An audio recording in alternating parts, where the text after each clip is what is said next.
So aku jumpa satu wireless mic yang mana aku rasa dia Sebab lama. Lepas tu aku terasa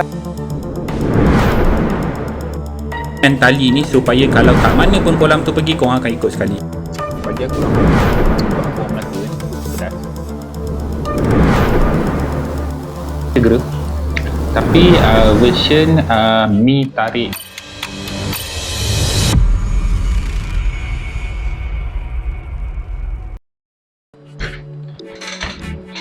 Okay, Assalamualaikum dan selamat kembali ke channel aku. So, selamat pagi, pukul 3.54 pagi. So, hari ni guys, apa yang aku nak share dalam video kali ni adalah satu segmen kisah seram aku, yang mana aku nak bercerita pasal experience aku, pengalaman seram aku yang berlaku kira-kira 4 tahun lepas, dalam tahun 2018 macam tu. Kisah seram ni berlaku, ada yang pada aku saja dan ada yang pada wife aku, anak aku. Dalam kisah seram kali ni aku nak share 3 kisah seram misteri yang berlaku pada aku dalam satu perjalanan.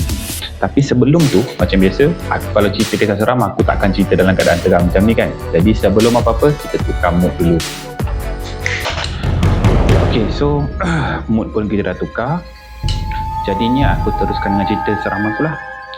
So, benda ni macam aku mention dengan kau, pengalaman misteri ni yang berlaku dalam trip ni pada tahun 2018.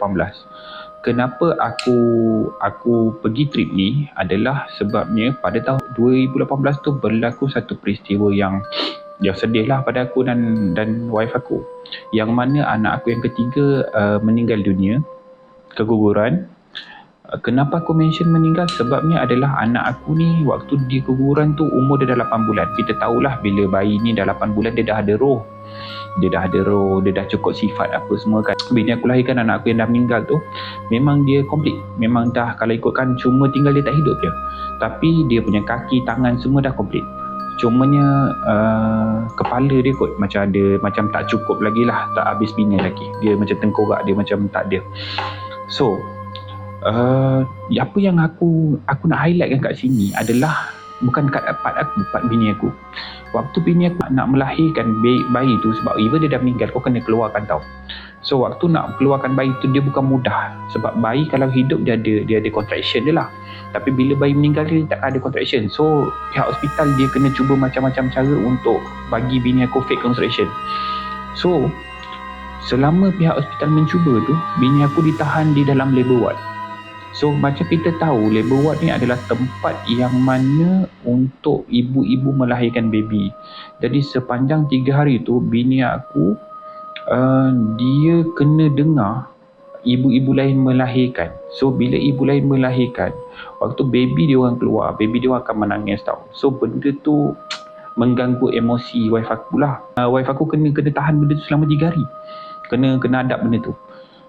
So lepas baby aku dah keluar, aku dah ke bumi, dah kafankan, apa semua dah selesai.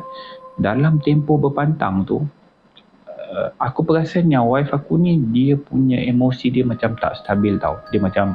Dia kemurungan. Jadi aku sebagai husband, aku rasa macam tak sedap tau. Macam mana aku takut benda tu akan berlarutan. Jadi aku fikir macam mana cara untuk aku nak cheer up balik bini aku punya mood, punya emosi. At the same time, aku nak refreshkan dia balik dan bagi dia, bukan kata kita nak lupakan, tapi at least bini aku kenang benda tu dan dia masih still boleh control emosi dia. So aku decide macam, okay tak apa, aku bawa dia pergi bercuti lah. Dan bila pergi bercuti pula, aku ada satu problem. Aku nak bawa dia pergi mana? So yang aku ingat, bini aku pernah cerita, dia bukan nak, dia pernah pergi dengan aku sekali, tapi cuma kita orang ni waktu kita orang pergi tu, benda tu macam rushing punya trip tau. So aku rasa macam bini aku cakap dia nak pergi sekali lagi tempat tu. Dan dalam hidup bini aku, yang setahu aku, bini aku pernah pergi tempat tu sepanjang hidup dia tak banyak, dalam 2-3 kali je dia pernah sampai tempat tu. So tempat yang aku sebutkan ni adalah Kota Baru, Kelantan. So bini aku cakap, dia kata dia nak pergi lagi. So aku cakap okey lah, aku rasa kalau aku bawa dia ke situ, maybe dia akan happy lah. Benda tu akan jadikan experience yang bagus lah untuk dia, untuk emosi dia. So aku decide untuk bawa dia pergi ke sana. Okey, setelah satu problem, aku nak bawa dia ke situ. Jadinya dekat part aku pula, aku ni aku nak lalu jalan mana, aku nak pergi ni. Jadi sebenarnya waktu arwah aku hidup dulu, arwah aku selalu bawa kita orang pergi ke Kelantan tau. Memang tempat arwah aku ni suka sangat pergi Kelantan. Jadi aku ni nak get back balik memori waktu arwah aku hidup dulu. Jadi aku nak pergi Kelantan tu, aku nak ikut jalan yang arwah aku lalu waktu dia hidup, dia bawa kita orang. Jadinya kalau korang perasan, arwah aku ni meninggal tahun 2001 dan peristiwa anak aku meninggal ni tahun 2018. Jadi benda tu dah ada different dia punya apa, kita panggil apa, margin masa dia adalah 17 tahun. So zaman arwah aku hidup dulu, kita orang waktu kita orang pergi tu, dia tak macam sekarang tau, ada jalan, ada highway berlambak-lambak macam sekarang kan. Ada LPT 1, LPT 2, ada highway karak semua kan. So zaman arwah aku dulu tak ada benda tu. Karak ada, tapi orang kata highway LPT ni tak ada. Jadinya arwah aku dulu dia ikut jalan lama. Jadi aku nak dapatkan balik memori tu, so aku decide untuk ikut balik jalan arwah aku dulu. Tapi aku kena research lah, sebabnya of course benda tu dah 17 tahun. Satu. Yang keduanya, waktu kalau korang perasan 17 tahun lepas, waktu arwah aku masih hidup, waktu tu aku kecil. Yelah tak budak kecil nak hafal macam mana jalan kan. So aku ingat-ingat lah. So aku buat research, dan aku dapat capture, dapat ingat balik jalan-jalan yang arwah aku lalu. So jalan dah settle. So sekarang ni ada satu lagi problem pula. Perjalanan ni panjang tau. So kalau ikutkan daripada jalan yang aku research tadi, aku tengok dekat Google Map, dia cakap kemungkinan perjalanan aku tu ambil masa dalam 7 ke 8 jam. Untuk daripada Melaka aku sampai melalui jalan lama tadi sampai ke Kota Baru. Tapi satu je lah, itu Google Map punya suggestion. Sekarang ni aku tahu yang aku ni bergerak dengan family, dan jalan pun jalan lama, aku tak boleh nak speeding ke apa kan, maintain speed ke apa ke. So aku budget lah dengan daripada experience aku dengan arwah aku dulu, perjalanan tu ambil masa 12 jam. So 12 jam. Sekarang ni aku kena decide untuk aku sampai ke sana pukul berapa. Sebabnya aku nak optimumkan masa aku dekat sana. Maksudnya aku memang boleh bawa lah bini aku ni puas apa semua kan. Aku decide untuk bergerak daripada Melaka pada pukul 8 malam. Sebab dia ada problem lah time tu, nak pergi beli susu anak dulu lah sebelum gerak tu kan. So kita orang bergerak daripada Melaka, daripada Masjid Tanah rumah aku, pukul 8 malam. So pukul 8 malam aku baru bergerak. So kalau 12 jam perjalanan, aku akan sampai di Kota Baru pukul 8 pagi. So okey lah. So aku pun bergerak daripada Masjid Tanah, aku menuju ke Alor Gajah. Daripada Alor Gajah, aku turun ke Gemencih, terus ke Gemencih. Daripada Gemencih, aku lalulah Pekan Pasir Besar, lalu Palong. Okey, sampai Pasir Besar tu jalan masih okey lagi. So sampai Palong startlah jalan dia sunyi kan. Dan aku pun lalu waktu tu dalam pukul, aku tak ingat, dalam 9-10 malam. So lalu Palong, masuk Keratung, sampailah ke Muazzam Shah. Aku ingat lagi, aku sampai ke Petronas Muazzam Shah tu dalam pukul 11 malam, 11 lebih. So waktu kat Muazzam Shah tu, aku bawa keluar anak-anak aku, sebab dia orang pun dah lama duduk dalam kereta, takut dia orang bosan apa semua kan. So bawa dia orang keluar, siapa nak pergi toilet dulu. Sebab aku tahu jalan ke depan ni belum tentu lagi ada, sebab jalan ke depan ni makin lama makin hutan. Jalan dah lama. So belum tentu lagi susah nak jumpa toilet apa semua kan. So aku macam cakap pesan dengan wife aku, kalau nak kencing ke nak apa ke, nak pergi toilet ke, settlekan dululah. So dalam pukul 11.30, dah dalam setengah jam macam tu, aku duduk kat Muazzam Shah punya Petronas, dan aku sambung perjalanan sampai ke Gambang. So waktu kat Gambang ni, kalau korang tahu, korang datang daripada Muazzam Shah melalui highway Tun Razak, korang akan, kalau korang terus kat persimpangan dekat Gambang tu, kalau korang terus, korang akan pergi ke Plaza Tol Gambang, korang akan masuk ke LPT. So yang aku ni pula, sebab aku nak ikut jalan lama, so aku kena masuk ke kanan menuju ke Bandar Kuantan kot, menuju ke Bandar Kuantan. Tapi sebelum sampai Bandar Kuantan tu, aku akan masuk satu tempat nama dia Aspar Cottage. So daripada Aspar Cottage tu baru aku boleh masuk ke jalan Jabur Lama yang arwah aku lalu. So aku ikut jalan tu. So okey lah, jalan masih okey lagi, kereta masih banyak apa semua kan. Sampailah ke nak yang jalan Aspar Cottage tu. Selepas Aspar Cottage tu, dia ada satu signboard ke belah kiri. Signboard aku ingat lagi, signboard dia warna biru kot, dia tulis Jalan Jabur Lama. So aku masuk Jalan Jabur Lama tu. So start daripada Jalan Jabur Lama tu waktu tu dalam pukul, aku rasa dalam pukul 12:01 macam tu. So masuk Jalan Jabur Lama, start dah jalan dia kiri kanan di hutan. Okey, tak apalah. So aku teruskan lalu Jabur Lama, lalulah kelapa sawit kiri kanan apa semua kan. Okey. So kalau korang, siapa yang orang Terengganu, dia tahulah jalan Jabur Lama ni menghubungkan antara Jabur ke Jerangau, Jabur Jerangau. Dia orang familiar dengan Jabur Jerangau. Kawan-kawan aku ramai yang geng-geng Pantai Timur tau, geng-geng orang Terengganu. Jadi ada antara dia orang ni yang cakap lah memang jalan Jabur Jerangau ni memang dia A sikit. Orang-orang Terengganu pun tak berapa nak kerap sangat lalu sana kan, sebab dia orang ada bad experience lah jalan tu. Tapi bagi aku simple je. Aku punya prinsip macam condition kereta okey, then aku punya equipment macam contoh kalau tayar pecah ke apa, equipment aku cukup, tayar spare pun okey, jack semua ada, aku rasa macam tawakal lah. So aku pun masuk jalan tu. Waktu aku masuk tu dalam pukul 1 pagi daripada Kuantan tu, daripada Aspar Kotis tu. Aku masuk, aku bawa waktu tu wife aku, anak aku semua tidur tau. So jalan Jabur Jerangau ni agak jauh, agak panjang lah jalan dia.